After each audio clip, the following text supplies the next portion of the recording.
Enquanto o mundo debate se a Ucrânia pode vencer, a Ucrânia já está vencendo.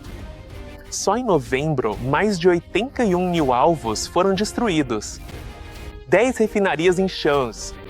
Bombardeiros estratégicos atingiram alvos a 1.000 quilômetros dentro da Rússia. Isso já não é mais apenas defesa. Isso é desmontar sistematicamente a máquina de guerra russa. Um ataque de precisão de cada vez. Esta é a atualização da guerra.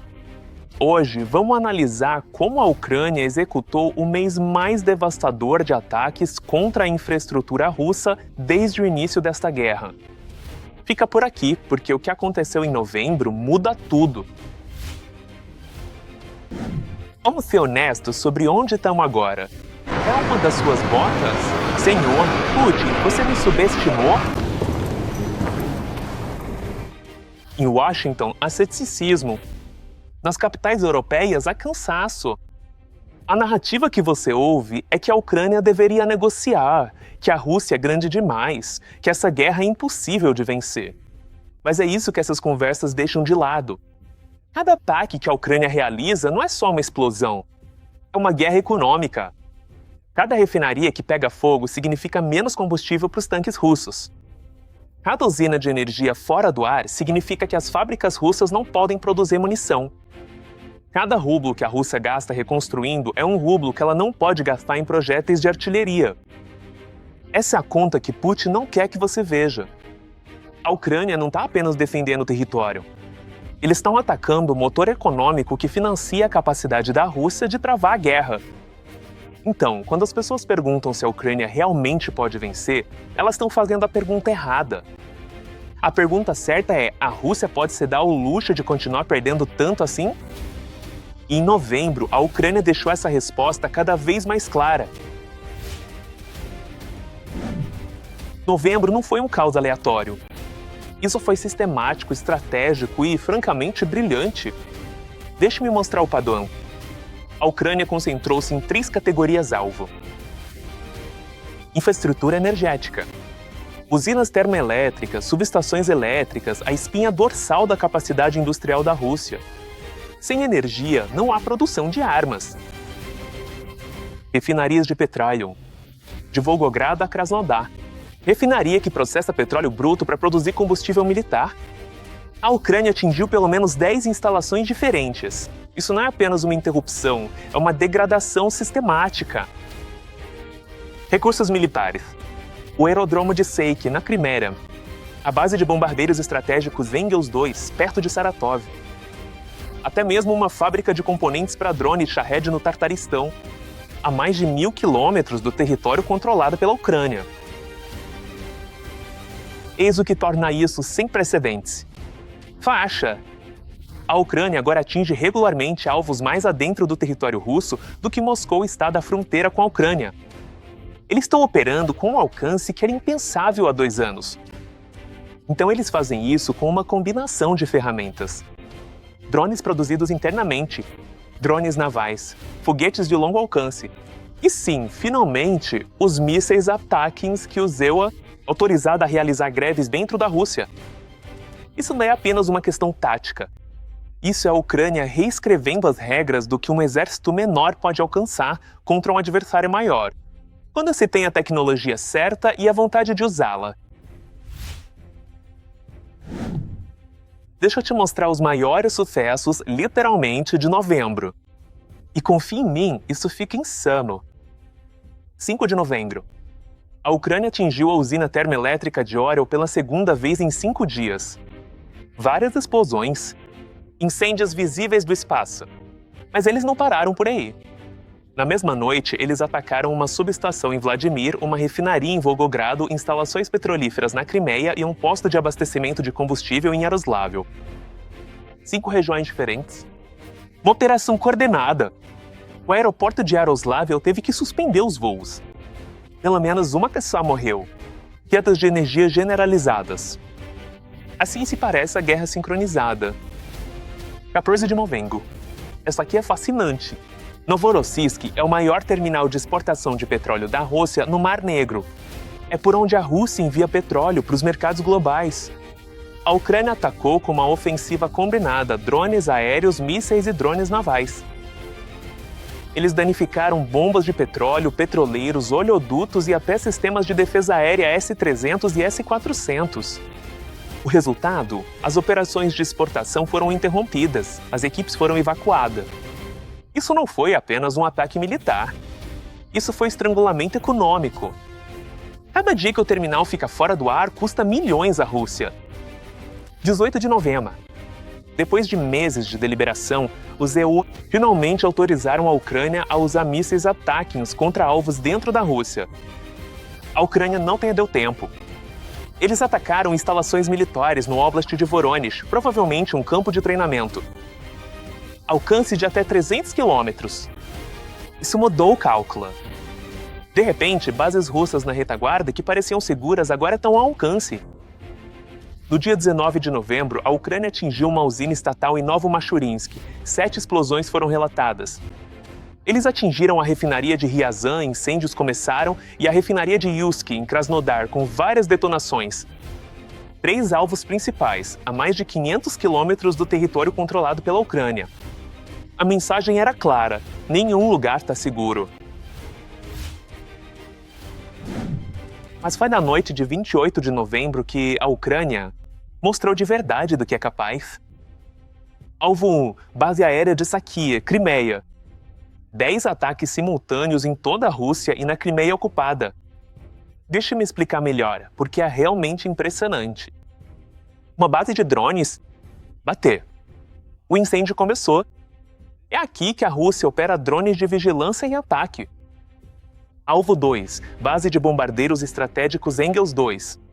Esta é a região de Saratov, sede da frota de bombardeiros estratégicos da Rússia. Essas são as aeronaves que lançam mísseis de cruzeiro contra as cidades ucranianas. A Ucrânia os atingiu em casa, explosões confirmadas. Alvo 3, fábrica Alabuga, Tartaistão. É aqui que a coisa fica realmente interessante. Esta fábrica produz componentes para drones Shahed. Esses drones kamikaze de fabricação iraniana são usados constantemente pela Rússia. A Ucrânia utilizou drones para sobrevoar o local por mais de 1.000 quilômetros e incendiá-lo. O incêndio de 1.000 metros quadrados. 300 pessoas foram evacuadas. Para contextualizar, isso é como lançar drones de Nova York e atingir alvos em Chicago. Com precisão. À noite. E ainda atingiram mais 7 subestações elétricas em toda a Rússia e territórios ocupados naquela mesma noite. Blogueiros militares russos estavam em pânico. A defesa aérea ficou sobrecarregada. Era possível ver o impacto psicológico em tempo real, nas redes sociais russas. Confusão, medo, raiva. 29 de novembro. A Ucrânia não tinha terminado. Na noite seguinte, eles atingiram a refinaria de petróleo Afipsk, em Krasnodar. Incêndio de 250 metros quadrados. Eles atacaram o porto de Novorossiysk novamente. Cais de carregamento de petróleo danificado. Risco de derramamento de petróleo no Mar Negro. E atacaram novamente a fábrica de drones de Alabuga, enquanto ela ainda estava em chamas desde a noite anterior. Trata-se de uma pressão constante e implacável. Este é um ritmo operacional que os analistas militares não acreditavam que a Ucrânia pudesse manter. Agora, vamos falar de números, porque é aqui que a coisa fica ainda mais extraordinária. O Programa Exército de Drones da Ucrânia, que financia e produz drones por meio de financiamento coletivo, divulgou suas estatísticas de novembro, que revelaram a impressionante marca de 81.504 alvos destruídos. 26.170 acessos pessoais. Número recorde de drones russos Shahed interceptados por drones interceptores ucranianos. Número recorde de drones Mavic inimigos abatidos. Não se trata apenas de ataques aleatórios. Isto é guerra industrializada. A Ucrânia criou um sistema no qual os operadores em campo fornecem feedback em tempo real sobre o desempenho dos drones. Os fabricantes implementam melhorias imediatamente. Novos drones são implantados em poucas semanas. O ciclo se repete. É como ter um programa de desenvolvimento de armas turbinado, com um ciclo de feedback que acontece na velocidade do combate real. E tá funcionando. A Ucrânia não tá apenas segurando a linha. Eles estão inovando mais rápido do que a Rússia consegue se adaptar. Só o Serviço de Segurança da Ucrânia atingiu dezenas de alvos em novembro. A lista deles parece um tour pela infraestrutura energética da Rússia. Refinaria de Saratov, refinaria de Volgogrado, refinaria de Ryazan, refinaria de Novokuznetsk, refinaria de Plopsi. A lista continuou. Cada uma dessas medidas representa mais um golpe para a produção de combustível da Rússia. Mais um pesadelo logístico para as forças armadas deles. Mais um prejuízo econômico que Putin terá que explicar à sua população. Então, o que tudo isso realmente significa? Por que você ou qualquer pessoa assistindo deveria se importar com refinarias em chamas na Rússia? Porque as guerras não são vencidas apenas no campo de batalha. São conquistados nas fábricas, nas cadeias de abastecimento, nos depósitos de combustível e nas redes elétricas. A Ucrânia entende isso. Cada ataque à infraestrutura russa tem um efeito multiplicador. Menos produção de combustível significa menos tanques na linha de frente, combustível civil mais caro, produção industrial reduzida e pressão econômica que Putin terá que administrar internamente. Eis a assimetria que é crucial. Os drones ucranianos custam milhares de dólares. Os mísseis de defesa aérea russos custam centenas de milhares. Toda vez que a Rússia derruba um drone de 20 mil dólares com um míssil de 1 milhão, a Ucrânia vence essa troca. E quando os drones conseguem passar, o prejuízo custa milhões para reparar. E aqui está o motivo disso não ser apenas sobre Ucrânia e Rússia. Todos os exércitos do mundo estão observando essa guerra. Eles estão estudando as táticas da Ucrânia. Eles estão vendo o que funciona. E o que eles estão aprendendo é que uma resistência determinada, combinada com tecnologia assimétrica, pode sim desafiar um adversário maior. Taiwan está observando. A Coreia do Sul está observando. A Polônia está observando. Todos os países que enfrentam um vizinho maior e hostil estão tomando nota. Eis a verdade incômoda para aqueles nas capitais ocidentais que desejam reduzir o apoio. A Ucrânia está demonstrando que a ajuda que lhes é prestada é notavelmente eficaz. As armas funcionam. A estratégia funciona. Os ucranianos estão dispostos a lutar, só precisam das ferramentas. Compare o custo de apoiar a Ucrânia com o custo de deter a expansão russa pela Europa caso a Ucrânia caia. Nem se compara. A Ucrânia representa o investimento em defesa mais rentável que o Ocidente fez em décadas. Mas, além do cálculo estratégico, existe uma dimensão moral. Uma nação soberana foi invadida. Seu povo luta pela própria sobrevivência. E eles não estão pedindo a ninguém que lute por eles, apenas que lhes deem os meios para lutarem por si mesmos. E mês após mês, eles estão provando que podem vencer. O mundo precisa prestar atenção, porque o que a Ucrânia está fazendo agora está mudando a forma como as guerras serão travadas no século XXI.